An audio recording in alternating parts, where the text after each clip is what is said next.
আসসালামু আলাইকুম। সবাইকে স্বাগত জানাচ্ছি আমার দেশ টপ নিউজে। সঙ্গে আছি তাহমিনা তাসির। শুরুতেই জানিয়ে দিচ্ছি সংবাদ শিরোনাম। ৩ আসন নিয়ে জামায়াত জোটে ফুয়াদ মঞ্জুর এবি পার্টি। জোটে দলের সংখ্যা বেড়ে ১১। হাদির আসনে মির্জা আব্বাসের বিরুদ্ধে লড়বেন এনসিপির নাসিরুদ্দিন পাটোয়ারি। হলফনামার তথ্য, কোটিপতি জামায়াত আমির ববির স্ত্রীর ১২০ ভরি স্বর্ণ। মনোনয়নপত্র জমা দিয়েছেন তাসনিম জারা। ধেয়ে আসছে নতুন শৈত্যপ্রবাহ কনকন। এবার বিস্তারিত। জামায়াতে ইসলামীর নেতৃত্বাধীন ৮ দলের সঙ্গে নির্বাচনী আসন সমঝোতায় এবার যুক্ত হয়েছে আমার বাংলাদেশ পার্টি এবি পার্টি। এর ফলে এই সমঝোতায় দলের সংখ্যা বেড়ে হয়েছে ১১।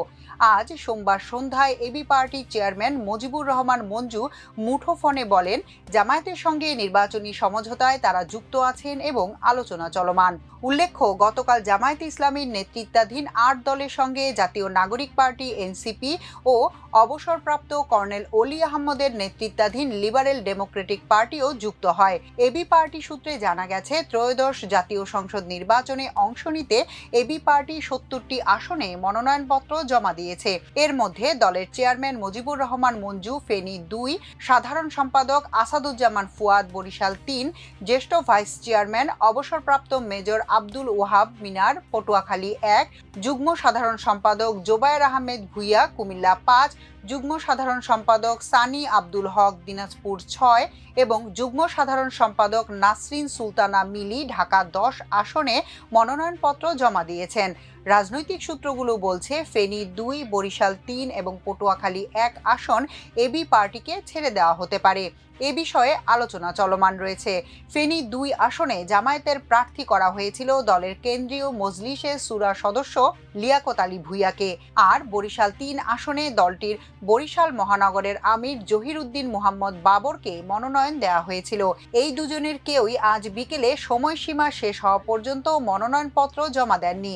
অন্যদিকে পটুয়াখালী ১ আসনে জেলা আমির মোহাম্মদ নাজমুল আহসানকে প্রার্থী করেছিল জামায়াত। তিনি গতকাল মনোনয়নপত্র জমা দিয়েছেন। রাজনৈতিক সূত্রগুলো বলছে, এই আসনেও জামায়াতের প্রার্থী নির্বাচন থেকে সরে দাঁড়াতে পারেন। এদিকে আজ দুপুরে জামায়াতের সহকারী সেক্রেটারি জেনারেল আব্দুল হালিম সাংবাদিকদের জানিয়েছেন, ১০ দলের সঙ্গে আরেকটি দলও নির্বাচনী সমঝোতায় যুক্ত হয়েছে। শিগগিরই সেই দলের নাম জানানো হবে। আসন্ন ত্রয়োদশ জাতীয় সংসদ নির্বাচনে ঢাকা ৮ আসনে বিএনপির প্রার্থী মির্জা আব্বাসের প্রতিদ্বন্দ্বী হলেন জাতীয় নাগরিক পার্টি এনসিপির মুখ্য সমন্বয়ক নাসিরুদ্দিন পাটোয়ারি। আজ সোমবার জামায়াতে ইসলামীর নেতৃত্বাধীন ১১ দলীয় জোটের পক্ষে মনোনয়নপত্র জমা দিয়েছেন তিনি। এর আগে ঢাকা ১৮ আসন থেকে নির্বাচন করার জন্য এনসিপি থেকে মনোনয়ন ফর্ম সংগ্রহ করেছিলেন নাসিরুদ্দিন। এ আসনে নির্বাচন করার জন্য প্রচারণায় নেমেছিলেন সম্প্রতি দুর্বৃত্তের গুলিতে প্রাণ হারানো ইনকলাব মঞ্চের মুখপাত্র শরীফ ওসমান হাদি। নাসিরুদ্দিন পাটোয়ারি বলেন, হাদির হত্যাকারীদের দ্রুত বিচারের আওতায় আনতে হবে। এ আসনের মধ্যে ছাত্রদল নেতা সাম্যকেও হত্যা করা হয়েছে। এটা মৃত্যুর উপত্যকা। এখানে আমরা আর কোনো মৃত্যু চাই না। এ আসনকে নগরের সবচেয়ে সুন্দর ও পরিচ্ছন্ন করে গড়ে তোলার আশ্বাস দিয়েছেন তিনি বলেন, শহীদ ওসমান হাদির স্বপ্ন দেখা বাংলাদেশ এবং তার কাজগুলো বাস্তবায়নের দায় আমাদের। এ আসনটিতে অনেকেই মনোনয়ন নিতে চাননি, কিন্তু আমি শহীদ হওয়ার বাসনা নিয়েই এ আসনে মনোনয়নপত্র জমা দিলাম। এদিকে শহীদ ওসমান হাদির মতো যোগ্যতা সম্পন্ন না হয়ে ওঠা পর্যন্ত ইনকলাব মঞ্চের কেউ ঢাকা ৮ আসনে নির্বাচনে প্রার্থী হবেন না বলে জানিয়েছেন প্ল্যাটফর্মটির সদস্য সচিব আব্দুল্লাহ আল জাবের। তিনি বলেছেন, কোনো সিম্প্যাথি নিয়ে আমরা নির্বাচনে দাঁড়াতে চাই না। ইনকলাব মঞ্চ কোনোদিন সিম্প্যাথির রাজনীতি করবে না, এটার নিশ্চয়তা দিচ্ছি। আজ সোমবার বিকেলে রাজধানী শাহবাগের অবরোধ কর্মসূচি থেকে ইনকলাব মঞ্চের সদস্য সচিব এ ঘোষণা দেন। এর আগে হাদির পরিবার থেকেও কেউ নির্বাচন না করার কথা জানান। বাংলাদেশ জামায়াতে ইসলামীর আমির ডাক্তার শফিকুর রহমানের হাতে নগদ ৬০,৭৬,৪৯৭ টাকা আছে। এছাড়া ১ লাখ টাকা মূল্যের ১০ ভরি স্বর্ণ রয়েছে।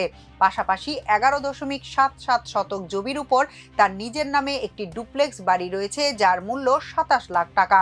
একই সঙ্গে তিনি পেশা হিসেবে চিকিৎসা উল্লেখ করেছেন। তার যে সম্পদ আছে, বর্তমানে তার আনুমানিক মূল্য ১,২,৭৩,৬৪০ টাকা। নির্বাচনী হলফনামায় এসব তথ্য উল্লেখ করেছেন জামায়াতে ইসলামীর আমির ডাক্তার শফিকুর রহমান। ত্রয়োদশ জাতীয় সংসদ নির্বাচনে অংশ নিতে ঢাকা 15 আসন থেকে মনোনয়নপত্র দাখিল করেছেন ডাক্তার শফিকুর রহমান। সোমবার রাজধানীর আগারগাঁও নির্বাচন প্রশিক্ষণ ইনস্টিটিউট ভবনে দলের সহকারী সেক্রেটারি জেনারেল আব্দুল হালিম জামায়াত আমিরের পক্ষে মনোনয়নপত্র জমা দেন। মনোনয়নপত্র জমা দেওয়ার সময় হলফনামাও জমা দেন জামায়াতের শীর্ষ নেতা। এদিকে ঢাকা 13 আসনের জন্য মনোনয়নপত্র জমা দিয়েছেন বিএনপি থেকে মনোনীত জাতীয়তাবাদী গণতান্ত্রিক আন্দোলনের চেয়ারম্যান ববি হাজ্জাজ। রাজনীতিতে আলোচিত নাম ববি হাজ্জাজ। তার নিজের নামে নেই জমি, বাড়ি বা অ্যাপার্টমেন্ট। স্ত্রীর নামে 120 ভরি স্বর্ণ রয়েছে, তবে তার নামে একটি মোটর গাড়ি আছে যার দাম উল্লেখ করা হয়নি। সোমবার মনোনয়নপত্র জমা দেওয়ার শেষ দিনে রাজধানীর আগারগাঁওয়ের নির্বাচনী প্রশিক্ষণ ইনস্টিটিউট ভবনে ঢাকা আঞ্চলিক নির্বাচন কর্মকর্তা ও ঢাকা 13, ঢাকা 15 আসনের রিটার্নিং কর্মকর্তা ইউনুস আলীর কাছে মনোনয়নপত্র জমা দেন তিনি। মনোনয়নপত্র জমা দেওয়ার সময় হলফনামা দাখিল করেন ববি হাজ্জাজ। হলফনামায় ববি হাজ্জাজ উল্লেখ করেন তার বাবার নাম মুসা বিন শমশের, বাড়ির ঠিকানা হিসেবে গুলশান উল্লেখ করেছেন। দুর্নীতি দমন কমিশনের দেওয়া হিসাব অনুযায়ী মুসা বিন শমশেরের সম্পদের পরিমাণ প্রায় 1 লাখ কোটি টাকা। তিনি বাংলাদেশের অন্যতম ধনকুবের, অথচ তার ছেলে ববি হাজ্জাজের নিজের নামে বাড়ি, জমি বা অ্যাপার্টমেন্ট নেই। আসন্ন ত্রয়োদশ জাতীয় সংসদ নির্বাচনে ঢাকার 9 সংসদীয় আসনে স্বতন্ত্র প্রার্থী হিসেবে প্রতিদ্বন্দ্বিতা করতে প্রয়োজনীয় ভোটার স্বাক্ষর সংগ্রহ করে নির্বাচনী প্রক্রিয়ার প্রথম ধাপ সফলভাবে সম্পন্ন করেছেন ডাক্তার তাসনিম জারা। নির্বাচন কমিশনের বিধি অনুযায়ী কোনো স্বতন্ত্র প্রার্থীকে নিজ নিজ নির্বাচনী এলাকার মোট নিবন্ধিত ভোটারের অন্তত 1% সংগ্রহ করতে হয়। সে হিসেবে ঢাকার 9 আসনে তাসনিম জারাকে ন্যূনতম 4,693 জন ভোটারের স্বাক্ষর সংগ্রহ করতে হয়েছে। গত রোববার তিনি স্বাক্ষর সংগ্রহ কার্যক্রম শুরু করেছিলেন। খিলগাঁও ও বাসাবো এলাকায় বুথ স্থাপন করে ভোটারদের কাছ থেকে স্বাক্ষর সংগ্রহ করা হয়। অবশ্য সোমবার দুপুরের মধ্যেই তার টিম নির্ধারিত সংখ্যার চেয়ে বেশি স্বাক্ষর সংগ্রহ করতে সক্ষম হয় বলে সংশ্লিষ্টরা নিশ্চিত করেছেন। এরপর তাসনিম জারা সেগুনবাগিচায় অবস্থিত ঢাকা বিভাগীয় কমিশনার ও রিটার্নিং কর্মকর্তার কাছে সংগৃহীত স্বাক্ষর জমা দেন। জামায়াতের সঙ্গে এনসিপির জোট গঠনের পর দল থেকে সরে দাঁড়িয়ে স্বতন্ত্র প্রার্থী হিসেবে নির্বাচনে অংশ নেওয়ার সিদ্ধান্ত নেন তাসনিম জারা। দেশ জুড়ে জেঁকে বসেছে শীত। হিমেল হাওয়ার দাপটে বিভিন্ন অঞ্চলে তাপমাত্রা ক্রমশ কমছে। এরই মধ্যে দেশের দিকে ধেয়ে আসছে নতুন শৈত্যপ্রবাহ কনকন। আবহাওয়া পর্যবেক্ষণকারী সংস্থা জানিয়েছে, আসন্ন এই শৈত্যপ্রবাহের প্রভাবে শীত আরও তীব্র হতে পারে আগামী কয়েকদিনে। ফেসবুক পেজে প্রকাশিত বার্তায় বাংলাদেশ ওয়েদার অবজারভেশন টিম জানিয়েছে, শৈত্যপ্রবাহ কনকন 31 ডিসেম্বর থেকে 7 জানুয়ারি পর্যন্ত স্থায়ী থাকতে পারে। তাদের পূর্বাভাস অনুযায়ী শৈত্যপ্রবাহটি সবচেয়ে বেশি অনুভূত হবে রাজশাহী ও খুলনা বিভাগে।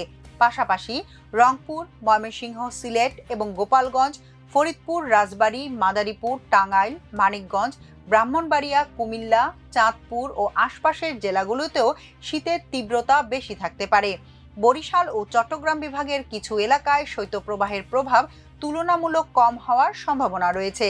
উপকূলীয় অঞ্চল ঢাকা, চট্টগ্রাম, কক্সবাজার ও বান্দরবানে শীত থাকলেও শৈত্যপ্রবাহ ততটা শক্তিশালী নাও হতে পারে। তবে দক্ষিণ পশ্চিম ও উত্তরাঞ্চলের কিছু জেলায় তাপমাত্রা উল্লেখযোগ্যভাবে কমে যেতে পারে। বিডব্লিউটিওর হিসাব বলছে, চুয়াডাঙ্গা, মেহেরপুর, ঝিনাইদহ, কুষ্টিয়া, চাঁপাইনবাবগঞ্জ, রাজশাহী, নওগাঁ, পাবনা, বগুড়া, নাটোর, নড়াইল, যশোর, ফরিদপুর, গোপালগঞ্জ, মাগুরা ও রাজবাড়ী সহ আশপাশের এলাকায় তাপমাত্রা 6 থেকে 8 ডিগ্রি সেলসিয়াস পর্যন্ত নেমে যাওয়ার আশঙ্কা রয়েছে। এসব অঞ্চলে অন্য জায়গার তুলনায় শৈত্যপ্রবাহ আগেই শুরু হতে পারে বলে ধারণা করা হচ্ছে। এখনকার মতো এ পর্যন্তই। সবাই ভালো থাকুন, সুস্থ থাকুন আমার দেশের সঙ্গে। চ্যানেলটি ভালো লাগলে সাবস্ক্রাইব করুন। আল্লাহ হাফেজ।